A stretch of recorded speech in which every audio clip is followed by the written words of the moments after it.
Well guys, here we go again. All aboard the lack of originality. The recent trailer for Timothée Chalamet's new movie, Wonka, just came out, exploring the origins of Willy Wonka from Charlie and the Chocolate Factory. Because God knows we needed it. Listen, prequels aren't inherently bad. If there's a good idea for an origin story, by all means go for it. I mean, we had Better Call Saul, one of the most magnificent prequels of all time that complements the entirety of Breaking Bad even more. But for every Better Call Saul, you can always get an Oz the Great and Powerful. The origin story for Wizard of Oz, who asked for this? Or even more forgettable, a Solo, a Star Wars story. Trust me guys, it gets even worse. Hey, I'm Zeepster, subscribe, I'm pretty epic, and let's just delve into it. Don't get me wrong, I know it may be premature of me to make a video lampooning the recent Wonka trailer without even seeing the movie yet. And don't get me wrong, it could be a wonderful movie. I want to stress something, I did not hate the trailer for Wonka. It was actually fun, actually like, not the worst thing in the world. I mean, it's made by the director of Paddington 1 and 2. Paddington 2 was like the top rated movie on Rotten Tomatoes for like years. I'm not around, it was a pretty big deal. Wonka has me thinking about the merits of prequels in general. It might even be well done, who knows? It looks imaginative enough. The problem is, I'm getting the feeling we're in an epidemic of the familiar. I mean, how many of you had any interest in learning how Willy Wonka got the factory or what made him the way he was? For me, what I loved about the original and even the remake is that he just appeared on screen and was just weird the entire time. The cool thing about the remake as well with Johnny Depp is that there were flashbacks revolving around Wonka to try to flourish his character as well. We didn't need an entire movie about it. I'll throw this in there, but I actually did like the remake with Johnny Depp. I thought it was so bizarre and interesting as a kid, and I have a lot of nostalgia for it. Johnny Depp's performance suited Wonka really well. I think he did an excellent job.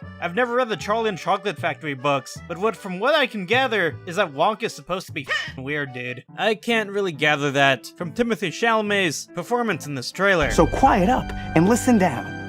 Nope, scratch that. Reverse it. This line makes it sound like he's a first grade teacher trying to read like a Dr. Seuss book. And don't get me wrong, I think he's a swell actor, I just don't think this role fits him. If you've seen him in other roles, he's not really a comedic or quirky person, so it comes off as kind of forced. I think the role of Wonka should be calling for someone more eccentric, with a heart of innocence, and not really someone who's been seen in more dramatic roles. I mean, that being said, I might be blown away, I've been surprised by other actors before. Adam Sandler, cast mostly in comedic movies, did a fantastic job in a movie such as Uncut Gems, which was way beyond his comfort zone. Here's the thing, no one can replace Gene Wilder as Willy Wonka. In the original movie, he's not supposed to be friendly, he's kind of an asshole, and between the kids throughout the movie, they're relatively disgusted by him. I mean, how can you not? He has these weird meltdowns that cause fear into all these kids. But that's what made Gene Wilder so brilliant in the original. Wonka's displayed as this happy, snarky guy in a sad, gray world. Even Johnny Depp understood this to a degree in his rendition. And that's the main problem I have with this movie as an origin story. It's just not necessary. Why do we need all these origin stories? Well, there's nothing really much else to say. And brings me to one of the main crux of the video, unnecessary prequels. I mean, what really qualifies as a necessary prequel? I mean, I just find it funny that someone woke up one day and thought Cruella de Vil needed an origin story before 101 Dalmatians. Cruella is the epitome of an origin story that is completely unnecessary and without any substance whatsoever. It's a grand example of a prequel done wrong.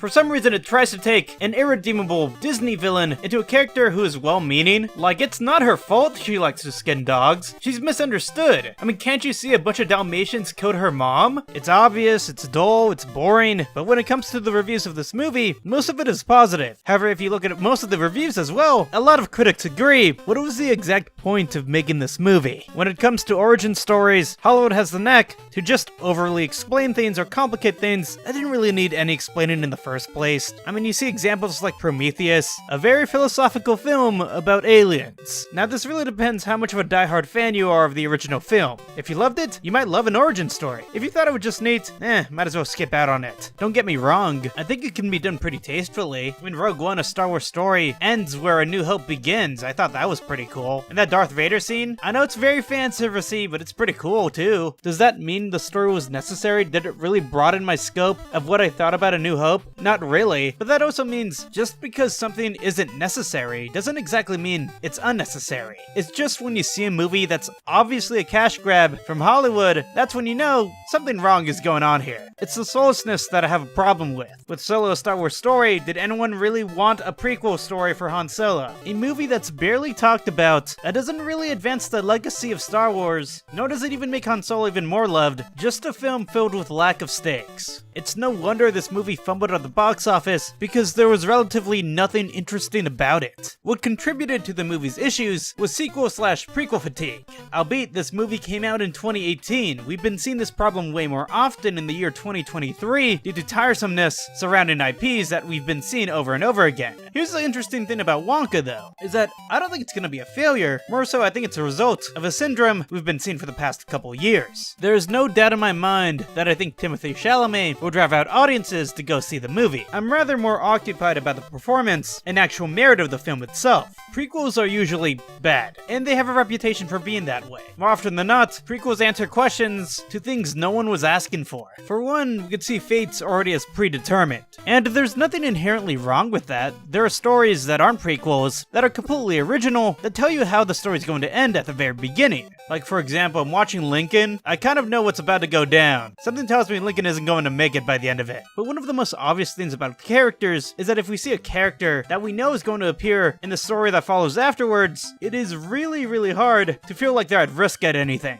Of course, story writers know this, so they try to make this interesting by implementing characters we hadn't seen before. For most of these characters that are new, we don't know what ends up happening to them, although most of them probably end up dying or going away by other circumstances. As for the main character who does appear in the successor to the story, the writers have the challenging task in developing a new arc for the character's development. This could add an entire new layer to the character, such as the case with Saul Goodman with Better Call Saul. Seriously, if you watch Breaking Bad after Better Call Saul, in a completely new perspective, this is one of the rare moments when a prequel actually adds so much more. This is a core problem I have with Solo. In A New Hope, Han's character is already established. He's selfish and doesn't really care about anyone else until the end of that movie. In Solo, he's just a nicer Han Solo who doesn't really change much throughout the film, other than I guess he gets a little more cockier. You know, when it comes to prequels, greed just sets in, and that's what I really think when it comes to Wonka. Honestly, just might as well make a sequel or something, guys. You have room to make a new story. You don't have to follow a previously established story and see how it fits in with its successor. I don't know, this is apparently a prequel to the 2005 Tim Burton version of Charlie and the Chocolate Factory. The movie ends with Wonka reconciling with his dad, and Wonka allowing Charlie and his family to move into the factory together. Yeah, the story seems pretty set, but if you really want to make some more money, because I know you studios really want to, I don't know, you could have had like 6 or 7 more kids coming into new rooms surrounding the factory and let hijinks ensue. I don't know. You could have made up some wild stuff surrounding the Oompa Loompas, but I guess now, instead, we're going to get a story of how he discovered the Oompa Loompas, which we already got in the remake. He was just running through the jungle, then suddenly he found them and asked them to live in their factory, and then for some reason they were just like, yeah, sure, why not? Listen, I'm not saying the Charlie and Chocolate Factory remake was perfect, but it was awesome. I could make an entire video about it. I will keep in mind, the only thing I'm curious about is that when it comes to Timothée Chalamet, many people have stated that he doesn't really seem like a Gene Wilder type of character, or even Johnny Depp. And although I may have my disagreements and worries about the film, I will admit, it looks more wholesome than the recent bunch of Hollywood films we've been getting. And maybe that's a recipe for success. I'm Zeepster, like, comment, subscribe. I love you guys, bye.